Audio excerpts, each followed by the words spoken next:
मोरो ख़बर शामिल कजेदी मोरो सिंध मां जितां सिंधी अल्ताफ़ सुमरो जी रिपोर्ट मुताबिक़ जमात असला अल मुस्लिमीन ब्रांच शाहपुर जहानिया जी गॾिजाणी मीटिंग गुज़िरियल ॾींहुं बाद नमाज़ मग़रिब फ़ौरन बामक़ाम जनरल सेक्रेटरी उस्ताद परवेज़ अहमद ताहिरी जिन जी दुकान ते थी गुज़री। प्रोग्राम जी कार्रवाई उस्ताद परवेज़ अहमद ताहिरी हलाई, जंहिंमें तिलावत कलाम पाक ऐं नात शरीफ नायब सदर मौलाना गुलाम मुर्तज़ा सेठर ताहिरी जिन पेश करण जो शरफ़ हासिल कियो।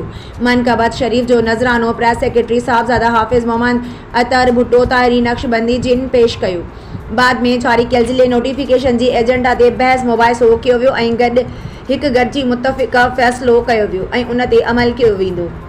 उस्ताद परवेज़ अहमद ताहिरी जिन जे तरफ़ां आयल दोस्तनि खे रिफ्रेशमेंट कराई वई। दुआ ख़ैर नायब सदर मौलाना गुलाम मुर्तज़ा सेठर ताहिरी जिन फरमाई।